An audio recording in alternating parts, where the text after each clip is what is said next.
do a little bit more time, and he's gonna fucking blow your guys' brains out right here on stage. Are you ready for the Derek?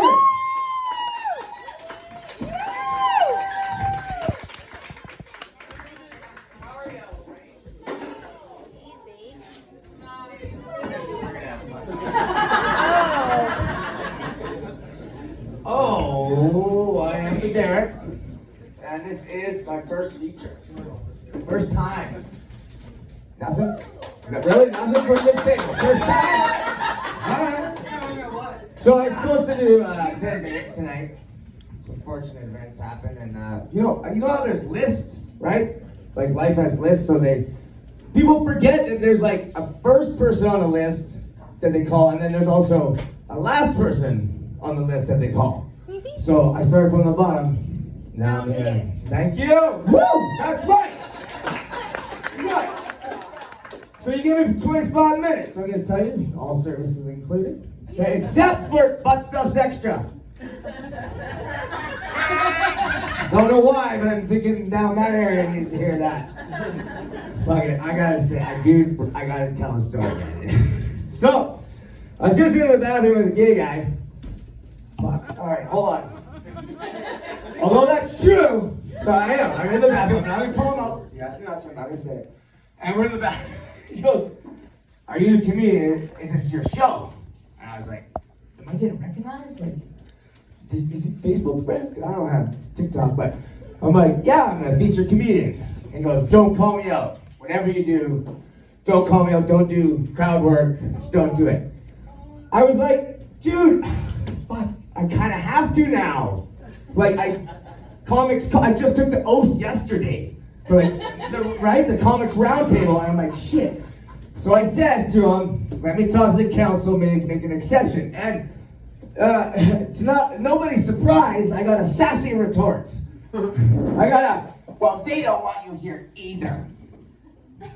Oh, well, now I'm calling you out.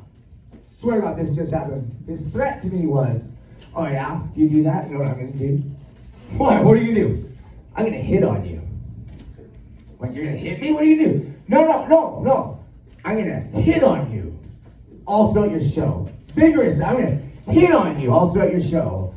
I'm like sexually, like take me out. He's like, no, like I want to take you on a nice date type of thing. "I'm gonna hit on you all throughout your show." That was his threat to me. I'm like, I'm like, dude, first of all, you're a good-looking guy. So your threat to me as a good-looking guy is gonna like hit on me and make me feel good about myself for 25 fucking minutes? Okay. And he's like, "No, this motherfucker's idea." The guy's awesome. He goes, "You know what? I really needed that right now. Thank you." I really need that little compliment. I'm like, fuck you. Don't take my compliment. You just complimented me. No, he got me. That's the old gay switcheroo compliment. I first saw that back in 2008. But you got me for a while. So I can breathe a little bit. Oftentimes I tend to rush through things. Now I want to just take my time. And I have an amazing woman in my life, my girlfriend. Just so tolerant, so patient. And before, but she did teach me if there's any young, there's no young guys in here, is there? How old are you? 27. That's pretty young, I'm 41. How many young straight guys are there in here? Let's narrow that down, because there's a whole bunch of cologne. Alright, so there's one dude and he's not. Well, I'm gonna explain. You think he's gay? No, I said he's straight. He's obviously. Okay. Yeah. Wow, what do you do for work? You, the one that was just like the thing. I'm a stay-at-home mother, so I don't have to worry about it. Oh shit, did I just add to your mental load? Yeah. Shit has to quit. Oh, might as well bring this up right now. So on Wednesday, speaking of mental load, domestic labor instances, and all this other modern, come on. Like, I'm debating a guy on Wednesday. He's an influencer from America on this exact topic. His name is Zach the Man-Child. Check him out on Instagram. His whole thing is, he's a man, but he used to be a child. And you don't want to add to the mental loads is by asking a question. Anyhow, getting off topic here. And domestic labor under 20 years concrete. Don't apply a laboratory. You gotta keep me on track, honey. This is what we're doing. So I thank you. So womaning. You guys don't know what womaning is. Womaning, you have a very beautiful smile. Fuck, that didn't work. You just accepted the compliment. Get in the floor. All right, so we all know what womaning is. All right, perfect. So, couple of examples, right? So, my girlfriend and I played rugby for many years. She still plays rugby. Oh, it's great being a rugby boyfriend this year. Carrying your bags. Oh, that sounds great. But we are not coordinated. We've been trying to do cool stuff that other couples can do, like high five without giving each other concussions, right? Like just normal. We try to go a little too far.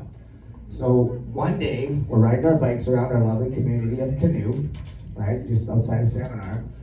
My bike, a custom-made 1985 Peugeot frame with a basket and a flag of Lionel Richie on the front. Flag of Lionel Richie, and it says hello. And then, what do you think I respond with? Huh? Since you're so smart. Is it me you're looking for? That took way too long. But anyhow, we're riding our bikes. We did a high five while riding earlier in the day. Went to go fishing. And then we went to the mini golf because I started a mini golf league last year. Santa North Okanagan Regional Mini Golf Association. President and vice president. And we tried to high five again.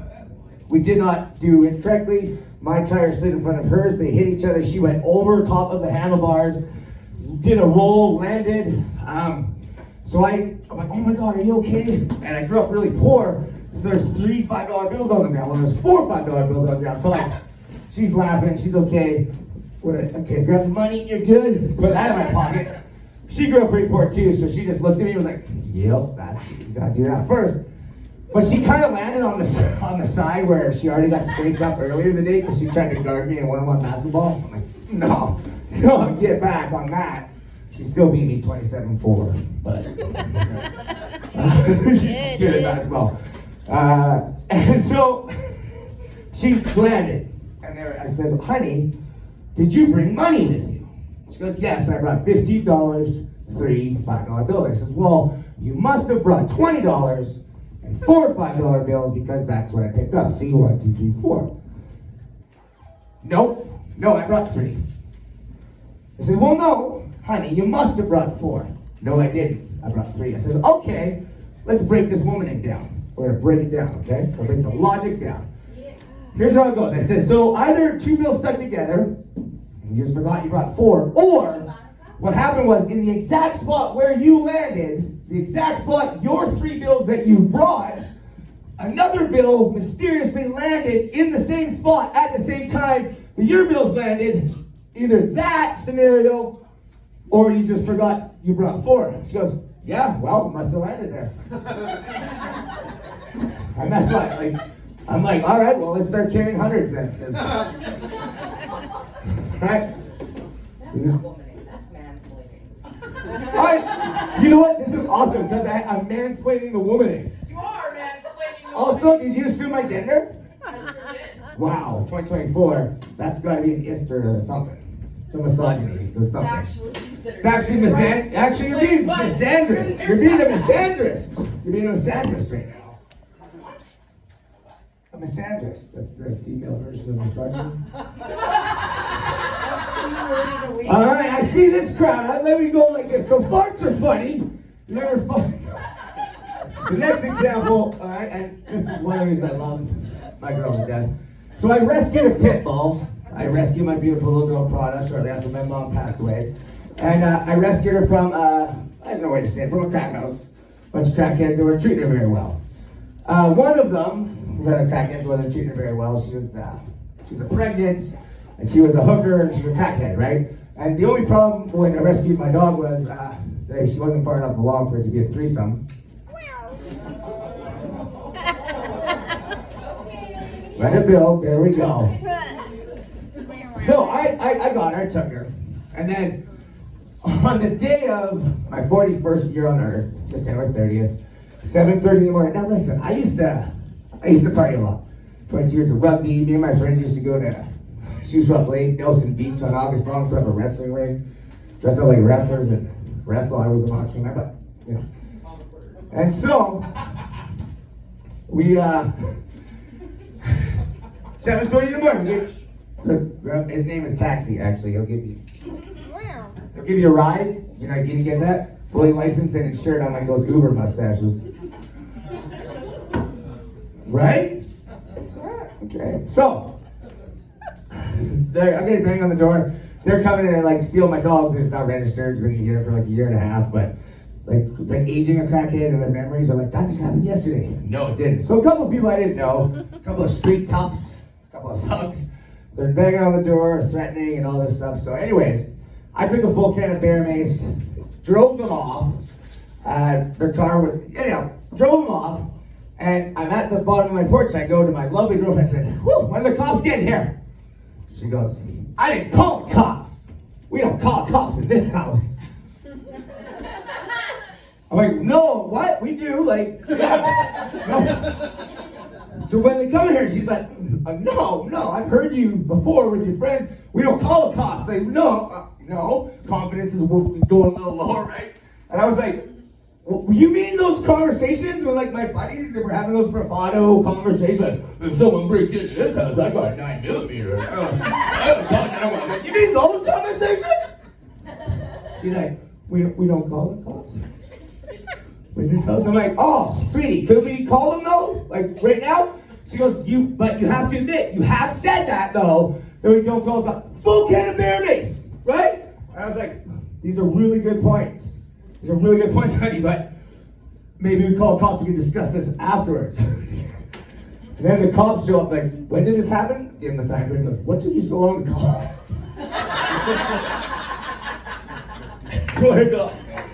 So that's a little bit of some womaning for you. Now, fuck it, let's do it. What I realized was down in Vancouver, right, there's the trans community, right? People transitioning, which by the way, I miss my gay bros. I miss my gay dudes. I miss my gay friends. Sweating like a gypsy before. No, and I'll tell you what, and I don't know, it happened like a while, 6 or 7 years ago, all these white liberal women started turning my gay dudes into their fucking lapdogs, into their gay besties. For real, like, I want my gay friends back. I miss my gay bros. Whenever we hang out, they tell me their tales. Get straight guys to do stuff, and I'm like, and we've known each other 11 years. There's like 4 of you here right now. Why don't you never try it? Well, we know. I'm like, we know. We know. Come on. We know. So, damn it, got that one out. Gay dudes. Now that I am, however, quite happy and in that relationship, do you guys, any of you guys in a relationship, you know the fear that comes inside of you when you hear your woman say this sentence? You know, I just find it funny how you think, right? Do you know the fear? Yeah, because it's not funny. Nothing is funny. Nothing that comes after that is funny. And my brother, I used to, when I was single, I was on, I had a different place I was going to go with that joke. We're going to bring it back to center now. When I was single, and I was on Bumble, it was kind of my favorite app because ladies had to speak first, and I've always been a bit of a cut-up. You know, for example, I always take the jokes if they present themselves. So like, during sex, this has happened like 3 times in my life. That was funny. That was pretty good. That was really good. That was nice. Can we do one of this? No. You're here all week? Try the veal? Yeah, that was good. She's been quiet all night. Were you waiting? That was good. So my Bumble bio was the free plot to Free Willy. I was a young kid. I got in some trouble, right? An orca whale. And a lot of women, you'd be surprised at the number of women like, oh my God, what does the whale, do you still talk to the whale? That's so amazing. Like, no, it was made up. It's be like, but I did, however, start to notice like a pattern, some things that interested me. Like when it says like about me, And then it's like, a little bit about me. We know, Susan. Says it right there. It says it right in the About Me section. You're in that area. But then their About Me is all their list of requirements that they need from their man. What is a partner in crime? Like, what kind of crimes are we committing, Brixton? Huh? What are we doing? What are we doing? Breaking and entering? Have you been to jail? It sucks. I don't want to go back. Partner in crime? No. It's nonsense. Casually looking for something serious. Yeah, exactly. But we don't know how to, men, we don't know how to communicate properly. Emotional, intelligent, always. Okay, get off track now. But bonus points. That's another one. Well, who are you to give me bonus points? And how many points do we start with? Right? Like bonus points, like riding horses. Okay, cool, but do we all start with the same amount of points? Or is it a swipe system? But getting all worked up. I know. Thing that really random adventures. Thank you. Oh, fuck. Oh. Okay, here you go. Where are we? Middle of the woods. No compass, no fucking water, no nothing. There's a bear. All right, let's get into that. Did anybody ask the bear, like, what they want? No. Like, yo, women just assume the bear is like, yeah, come on over. I want to hear about all your... Moving on. So, we got it. I like this table. I do. I like it a lot. So, with that being said, we have some couples here. Who's been together like 5 years?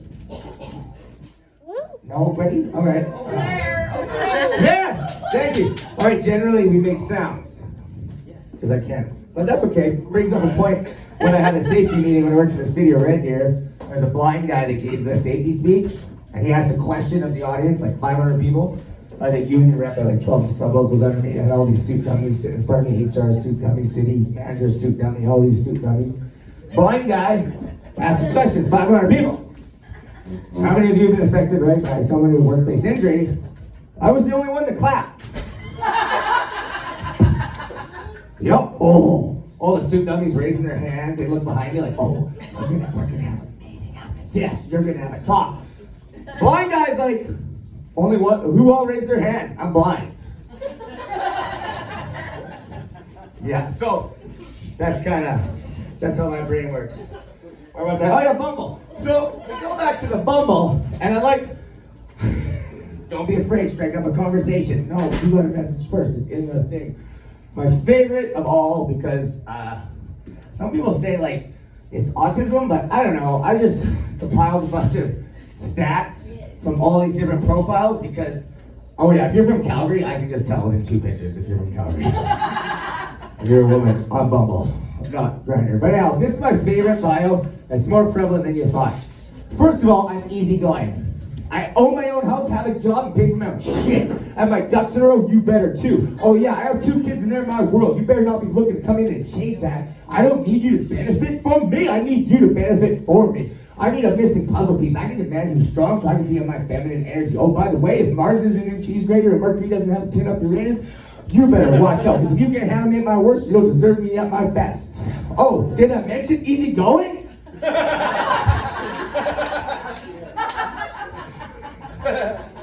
This is the only table I needed to laugh at that joke. To be honest with you, right there. Right there. Right there. Right there. Oh, it's true though. The guy I'm debating on the Instagrams, he says he's a reformed man-child. Like, that means you were a man and a child at the same time. You can't give advice. Your wife taught you to do all this shit. This is her Instagram page, not yours. Right? Yeah. Hey, episode 841. This is the shit I'm debating against. Episode 184. The invisible mental load of the incompetence of the maintenance of the unfortunate domestic. What the fuck? You know what this is all about? Hey, honey, I finished all scrubbing and everything. Do you use anything else? No, shut up! Mental load. It's insane. What did my mom, a single mom, what she do in the 80s? Or like 3 jobs. What do these like single moms like Africa do? Do they think about mental load? They're doing like real labor? They're like making mud bricks for like $2 a fucking day? And you got these like privileged white women over here like, I'm not buying your mother a Christmas present. Yeah. You're a grown adult. You can buy your own Christmas. I didn't want to. I told you everybody, we're here now. We're here now. First of all, let's think about this. What? If you're already at the store buying your mother a Christmas, right? Let's just assume they're like mother and parents are in their 60s, right? They do not need anything, right? However, I bet you'd really like a nice pashmina or a shawl, right? You Danielle Steele model? Yeah, you would. Yeah, you would, right? Because anything thoughtful is just going to be misplaced. So she's already at the store. She's at the old lady gift store. Buying her mom a gift. Buy the same scarf. I think she'd rather go. No, I think more like a dildo. Yeah. Yeah, you can use it, but even your vibrator doesn't consent. It's 2024. Yeah.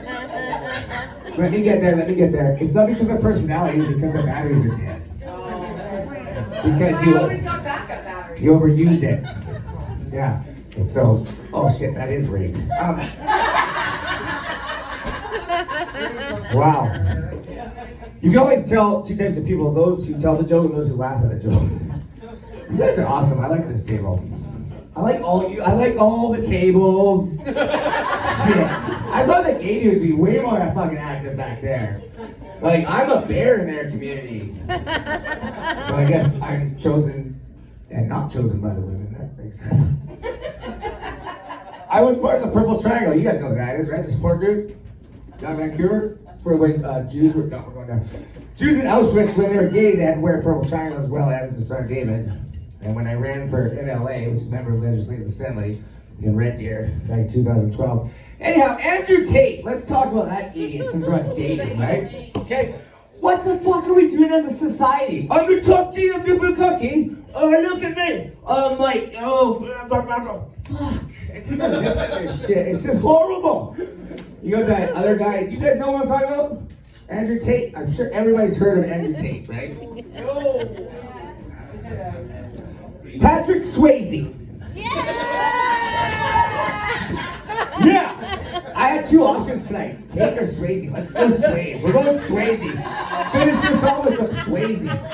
Fuck, we just did a litmus test. Think about this. Andrew Tate's supposed to be the most Googled man in the world. Fuck that. Patrick Swayze. Yeah. Wow, I had a whole thing. I had a whole rant going. Patrick motherfucking Swayze. Just really brought me back. Like, fuck yoga and therapy. Just dirty dancing and some roadhouse, and we're good. Did you guys have a good time tonight? And let's have a round of applause for like the other comics, and just let's do that. Let's do this. And I got a couple minutes. So, December 17th, I took my first 4 minutes on stage here. That was a Thursday. On Monday, Wednesday, I built a comedy club stage in my living room, full of license, 20 seating for 20, so I could practice. Right? Last Wednesday we had 12 people, and then 20 people on Saturday. It's for practice, right? Everything was culminating for me for my craft and for my passion. So I am brand new at all this, but I just have this story to tell you. So at my house, I do 30 minutes stand-up, then I do the Derek interviews, and then a segment called Story Time with Uncle Juice Box. So we're gonna finish this off with Story Time with Uncle Juice Box, where I have 20 titles on a whiteboard, the audience picks. Today, I'm gonna tell you about NASCAR nachos, because I think it really fits with the theme of being together, love and choosing people and dating. So, I used to, back in Alberta, I worked security for a number of bands, number of groups, number of teams, number of events. And one event, I was working hired security for these Lacombe, these models. They modeled for NASCAR, and they needed someone so that like the locals don't touch them and stuff. You've been to Lacombe? Yeah, exactly, right? Actually, I like the. Yeah, anyway, so me and this one, I lived there for 22 years. Lived right there 22 years an hour. So this one model, 5'10", just gorgeous. This was like, geez, I don't know, 2006, a long time ago. And she modeled for NASCAR. Well, me and her, we hit it off. And immediately I thought, oh man, she's dumb. She's not smart if she likes me, right? Wow, really? So her, just, Little less.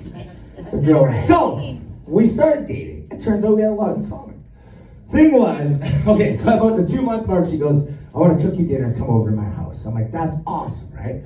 Any other time we cooked, it'd been at my house, we're cooking together, or we're going to a pub and eat. So I said, okay, what are you making? And she says, nachos. I'm like, whew, dinner nachos, right? We all know what dinner nachos are, right? Not snack nachos, that's when you layer them and you got the different, right? Right? You got kids, I don't want the green peppers. All right, motherfuckers, no green peppers on this side. We're having dinner nachos, it's not regular nachos. You guys know what I'm talking about. And so, I get to her place, and on the table, there's a bag of Tostitos and 24 Kraft Singles. So, I'm like, all right, what? I'm like, you need help? No. So it's one of those condos where, like, in the living room, you can still see into the kitchen. And so I hear the bag open, and then, like, 12 slices go on the first layer of Kraft Singles. I'm like, no. I'm like, we had nachos. We've gone to the pub. No. That's not why I broke up with her. I look, and the next round of chips, the next layer of 12 motherfucking Kraft Singles goes on. Do you need a hand in there? No, I'm good. Sit and enjoy. All right. How long would you put that in the microwave for? Answer, not 5 minutes. Right? Yeah. Smoke billowing. She takes it out. I'm like, get up, go sit down. The whole time it was like, go sit down, sweetie. Got you your dinner. I'm like, okay, not why I broke up with her. She could have, like, this is not edible. She waited and brought it out to me in the living room. No, I broke up with her. She then goes, you need anything else? I'm like, well, it's obvious, right? She goes, oh, beer. No, I broke up with her. So I'm just sitting there with my beer and this whatever black, right? You know Kraft Singles? You don't know. 24 of them, you don't know. You don't know. It's a black fucking whatever. Yes. Not, thank you. Now we're getting along. At the end of it. All right. No, I broke up with her. She's sitting there and I'm looking at this plate. I'm like, she's like, what's wrong? I'm like, I gotta go. We're done. She goes, what's wrong? I'm like, no sour cream, no salsa, no guac, no pico de gallo, no sides. What kind of a psycho serves nachos, good or bad, with no sides?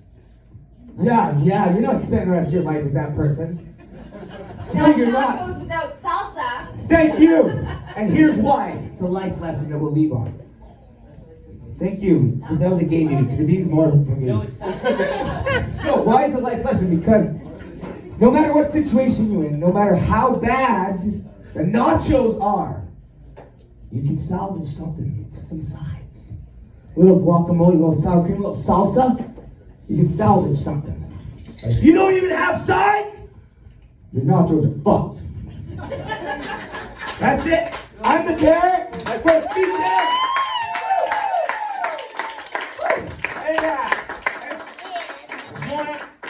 Leave you with this. Nice guys don't finish last. They finish themselves.